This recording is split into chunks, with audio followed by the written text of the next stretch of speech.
Hello po mga ka-OFW sa Bahrain Vlog dyan. Ang oras po dito sa Bahrain is 7 o'clock po ng gabi. At andito nga po ako nag-aabangan ng bus papuntang city center. Mas mura kasi kapag bus ang iyong sasakyan, nasa 300 fils lang. Parang nasa 45 pesos lang kapag nasa Pilipinas. Samantala kapag nag-taxi ka, balikan po is 4BD. Nasa 600 pesos din naman. Yung pupuntahan ko pong mall is city center. Ito po yung pinakamalaking mall dito na halos laging punuan. Hindi katulad sa mga mall. Sa ibang malls na kakaunti lang ang napasok, pero dito sa city center, parang sentro kasi siya, nasa Manama mismo. Ito na ang pinakamalaking mall. At ako nga dito ay nagbabantay sa Gudaybiyah. Nasa bus stop, nasa harap mismo ng dating Dasman na ngayon ay Lulu Supermarket. Kagandahan po dito ay maya-maya po merong bus. At may parating na nga ng bus papuntang mall, kaya sasakay na po ako. Hindi lang nagmamadali at may oras, maganda sumakay ng bus para makatipid. Yun nga lang, medyo nakakahilo din naman kasi close siya. At saka maya-maya siya hinto bawat bus stop. Pero okay na lang din sa mga nagtitipid na tulad ko. Sa mga wala nga pamasahe na pang taxi. Dito na nga tayo banda sa Hura. At malapit na naman sa isang bus stop. Maya-maya ay hihinto siya. Ito nga po pala ang night view papuntang Manama kapag gabi. Hindi siya masyadong traffic kasi hindi ito nasa main road. At andito na nga tayo sa Hura, papunta na ng Ras Roman banda. At meron nga pong bus stop uli dito. Mabuti na lang at bakante yung upuan sa harapan, kaya nakapag-video ako ng maayos dahil hindi na masyadong punuan ngayon. Maraming salamat nga po pala sa pag-subscribe sa aking YouTube channel, OFW sa Bahrain Vlog. Maraming salamat po sa inyo at thank you so much po sa pag-play ng aking mga videos. Nang dahil po sa inyo ay namonetize na po ang aking YouTube channel. Kaya maraming salamat po. Holiday nga po pala dito sa Bahrain. Bali 4 days holiday nang dahil sa Eid Mubarak. At nakapagpahinga naman po tayo.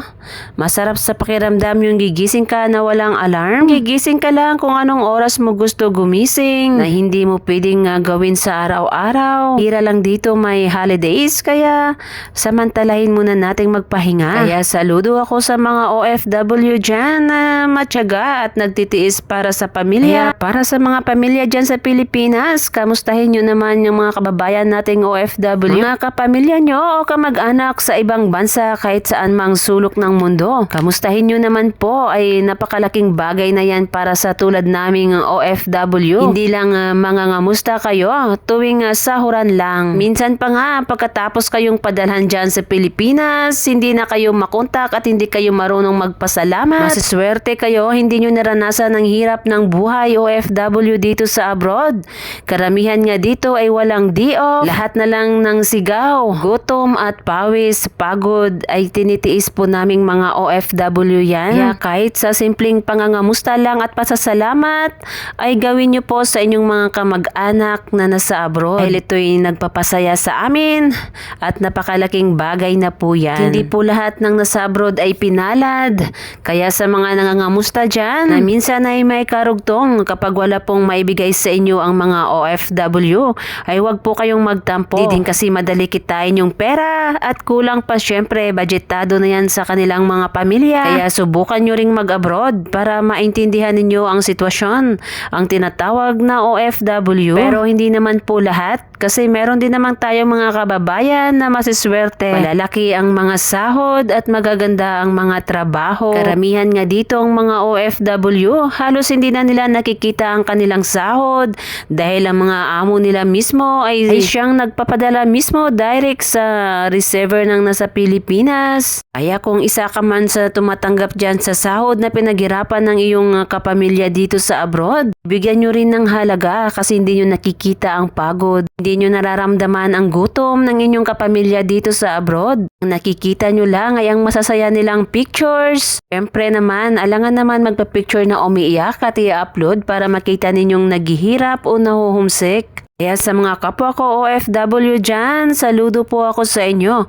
Mag-ingat po kayo lagi at lakasan po ninyo ang inyong loob. At maging wais na po tayo ngayon kasi hindi lahat ng ating tinutulungan ay marunong mag-appreciate. Kami akong nababalitaan dyan. Halos wala nang matira sa sahod sa kakatulong sa pamilya. Lahat ng pamangkin ay natutulungan at naipagtapos sa kolehiyo. Nung nakapag-graduate na, hindi man lang marunong magpasalamat sa kapamilyang nagsuporta sa kanila noon. Meron pa ngang iba, halos hindi rin yan hawakan ng kanilang mga sahod o mismo ng 2 years nga pinapadala lahat. Merong project na bahay at ito namang partner ay todo padala din ng mga pictures na pinapagawa nga ang kanilang bahay. At ayun na nga sa pag-uwi ni OFW, tsaka niya lang nalaman na ang mga pictures pala na pinapadala ay bahay pala na pinapagawa ng kanilang kapitbahay. At ang pera niyang pinaghirapan na pinadala sa loob ng 2 years ay napunta sa wala at napunta sa hiwalayan. Opo, bilang nagtatrabaho dito sa agency sa Bahrain, ay iba't ibang problema na ang aking naririnig sa aking mga aplikante. Lagi ko silang pinapayuhan na maging wais. Huwag ipadala lahat ng sahod. Sa nga nagtitiwala ka dahil sa partner mo nga at meron kayong anak, palay sila pa din ang gagawa ng maganda at ang iyong pinaghirapan ay mapunta sa wala. Nga OFW dyan na todo padala. Ngunit nung nag-forgod na, nung nagtambay na ng mga ilang buwan, dahil wala na rin maibigay na pera kahit mismo sa kapamilya, ay huyo na sila. Ganun naman talaga kapag wala ka ng maibigay na pera.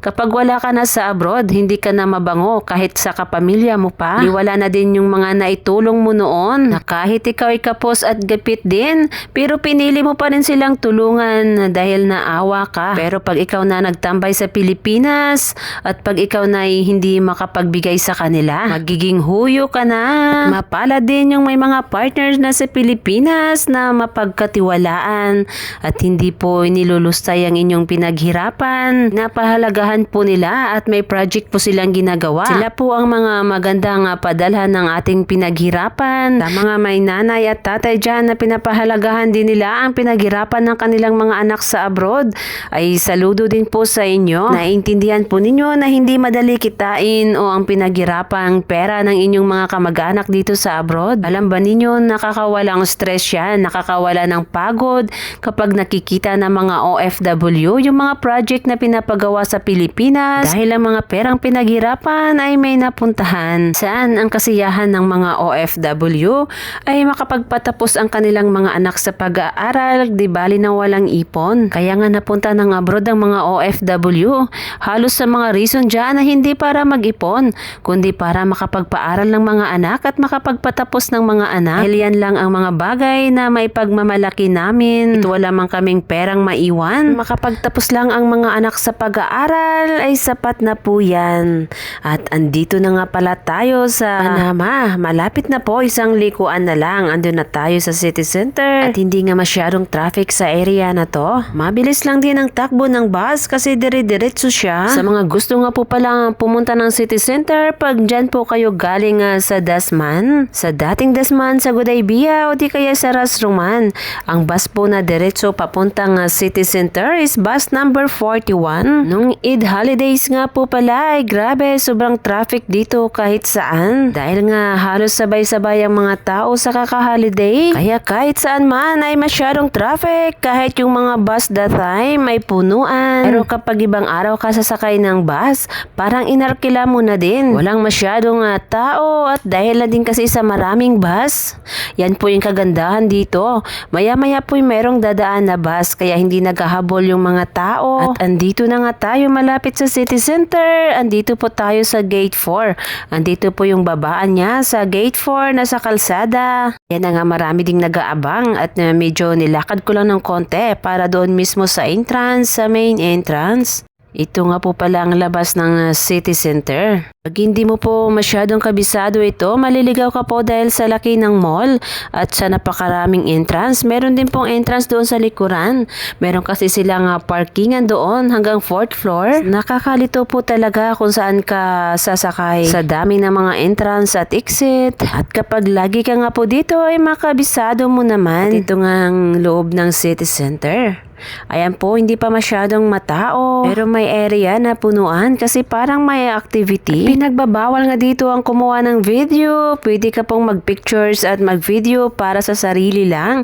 Kasi nga marami ditong mga nakasuot ng itim, which is bawal po kasi silang mahagip ng camera. At ako nga po paakyat sa taas. Titingnan po natin kung marami din ba mga tao dito sa second floor. At parang dito pa lang ay parang solo ko na ang escalator. Pero for sure, punuan yung mall ngayon kasi nga holidays at ito po yung pinakamalaking mall dito. Hindi ko na rin maikot lahat. Hindi mo na rin naman makunan ng mga videos. Dahil nga sa bawal makita ang kanilang mga mukha. Dito sa second floor ay marami po ditong nagtitinda ng mga damit, sapatos, at meron ding mga relo. At pumasok nga ako sa bilihan ng relo dyan kasi gusto kong malaman kung magkano ba ang kanilang mga paninda kahit hindi naman ako bibili. Nagtanong lang ako ng isang relo na nakita kong naka-display kasi medyo maganda siya. Nung tinanong ko po yung presyo ay sobra 1 million po kapag nasa Pilipinas na. Kaya naman po pala medyo masama ang tingin sa akin nang papasok pa lang ako ng shop. Siguro nga iniisip nila noon ka may bitbit ka pa nga milyon. May bitbit ka ba nga libo-libong pisos para hindi na sila mag-aksaya ng oras sa'yo. Nung nalaman ko nga yung presyo ng isang relo ay hindi ko na rin tinanong yung ibang relo. At ako'y lumabas na lang at umikot-ikot pa dito. Nga naglalakad ako papunta nga food court. Titingnan natin ang kung ano bang meron dito sa food court nila. Kaso punuan talaga, wala akong halos maupuan kaya nag-check ako dito sa pasta. Presyo po ng pasta nila with drinks po ay more than 3 dinar. Kapag nasa Pilipinas naman ay abot na po ng 500 pesos. Ito lang po, nasa 500 na po yan. Mayroon na pong kasama nga drinks. Ang tagal ko po nagantay ng upuan kasi grabe masyadong matao. Ginutom talaga ako nung marinig ko ang presyo ng relo. Dahil sa wala naman akong pambili kaya idaan ko na lang dito sa pasta. At syempre dahil sa matao, dahan-dahan lang ako pag kumain dyan. Para naman hindi masyadong halata na gutom na. Ang oras nga po pala dyan is mag-9 na ng gabi. After ko nga pong kumain, ako'y umuwi na din kasi mag-aabang pa ako ng bus sa labas. Sa mall na to, ito pong side na to ay punuan. Ilang po ito, napakalapad po nito. Meron po sa kaliwat kanan ko pa sa likuran. Halos hindi mo din maikot sa napakalaking mall na to. Dito lang din ako banda kasi hindi ka rin naman makapag-picture doon. Dito lang din ako malapit kung saan ako pumasok kanina para hindi rin ako mahirapan maghanap ng aking exit. Napakaraming tao. Bye po muna ngayon, City Center. Ito po ang lagi naming pinapasyalan para magpalamig-lamig at ako nga po ay palabas na ng mall. Siyempre, nakahijab at nakaabaya ako dyan. Ang sarap sa feeling pag nakasuot ka ng ganito. Mas maganda siguro pag sa Pilipinas to para hindi ka masingil ng iyong pinag-utangan kapag kayo'y nagkasalubong, hindi ka makilala. Andito na nga ako sa labas. Gaantay na nga ako ng bus. Maswerte naman at hindi ako nagtagal. Maya-maya dumating na din ang bus na aking sasakyan. Hanggang sa susunod na video po ulit. Maraming salamat po sa inyong lahat. Thank you so much po sa pag-subscribe sa aking YouTube channel.